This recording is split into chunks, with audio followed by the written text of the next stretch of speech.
Hi, Dr. Lim here. With the last video on the management of vitality of the body, we basically have completed the basic training of ganotherapy. After this, we shall go into advanced ganotherapy and herbology. The problem is not all of you are interested in advanced training. Basically, this is a training for you to become a herbalist and a health consultant. Even that, many of you do keep on asking me to teach the advanced theory and also the complete course in herbology. This is not easy at all, as basically it should be taught at university level. I have been thinking about this for a long time now. If I do not teach the advanced level, then ganotherapy will always remain in its infancy. If we teach the advanced theory, many may drop out due to difficulty in learning. Ganotherapy is just like engineering.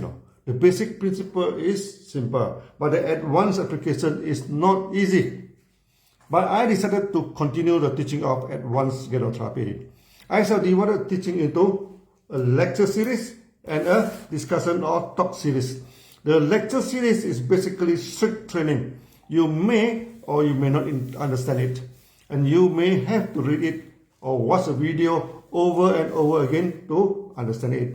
But the discussion talks are more general in nature, and I would like to make it as simple as possible. I am the promoter of simplicity, and I do not like complicated theory.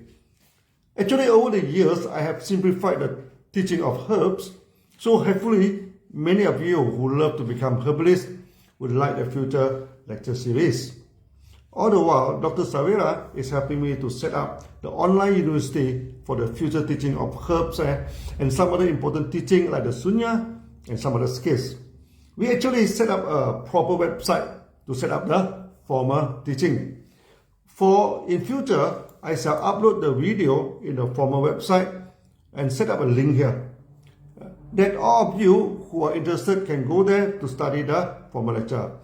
Because of this, I touch on the hexagenous section theory and also the hexagenous reflexology. The series is actually a formal teaching. Later, due to the making of various talks, we have discontinued it for some time now. With this formal teaching, we shall continue the previous lecture. Today, I have nothing much to teach you. Just prepare you for what we are going to teach in future.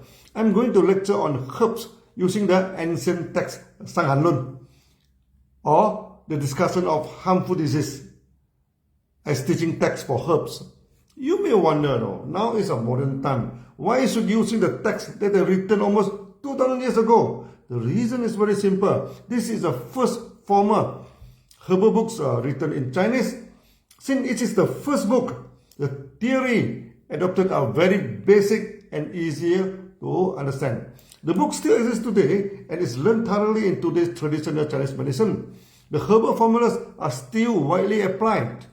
Why using the old and ancient herbal formula? The reason is also very simple. The herbal formula have been used for thousands of years. Its applications and effectiveness is tested. It is tested on human beings and not on animals. And over the years, so many doctors recorded down their application and successful testimony. This is extremely helpful when we learn the herbal formula. You may ask, why should we learn the herbal formula? There are two aspects that are important. First, you have to learn the body system first.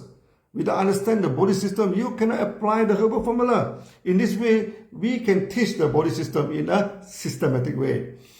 I always told my students, even if you are not interested in herbology, no harm in spending some time learning it, as you can at least understand how our body functions and how reaction can come about. Most importantly, you can understand the language of the body.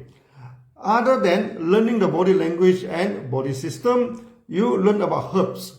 Now, for the herb side, I'm one of the very few herbalists using the common vegetable to replace the herbs.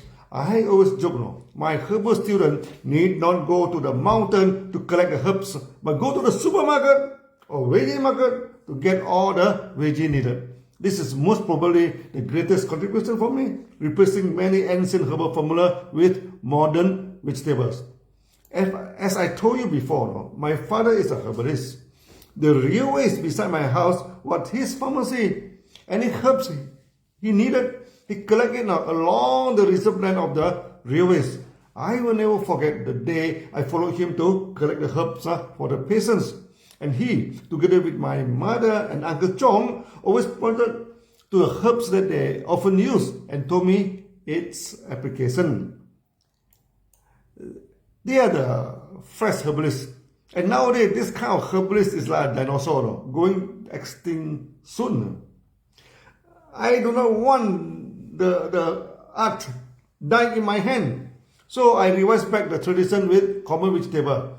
You may not go to the wild to collect the herbs, no, just using the day-to-day vegetables to do. It is interesting to learn the fresh herbs and use a day-to-day veggie as a replacement for the wild herbs. Another important issue is I try to introduce edible herbs and plant into the dining table. When DXN is building the factory in Siddipet, India, I can at least identify a dozen herbs around the factory compound. Dr. Savera identified the Ayurvedic herbs and I identified the Chinese and tropical herbs that I know. Many of these herbs are edible. We can eat them as veggie. Some are very good to make into herbal teas. Then of course we can dry it, powder it and make it in globules. As I promise you, in future of the Sunya camp, we shall demonstrate to you how to dry and powder the herbs, how to make it into water and honey globules. In a sense, we are keeping the traditions that have been passed on to us through thousands of years. These traditions are still very useful and can treat so many health problems. There are numerous cases the patients are rejected by hospital and sent home to wait for their day. Due to this day-to-day herbs, we revive their health. Now, by following this series, we shall pass down the torch to you. As the order of Sang Hanlun, Chang Chung Ching mentioned, all of us should study the science of herbs. In one hand, can take care of our own health. In other hand, can treat our parents and those are dear to us. So be ready. We are going on a journey of herbology. This is a long journey. Many of you will be dropped down on the way. Never mind about it now. As Buddha said, those who are well learned, even if they drop out, are like a withered flower. It dry up, but the fragrance remain. In the next video, we are going into formal teaching of herbology. Wish all of you a happy and interesting study ahead. See you again. Bye-bye.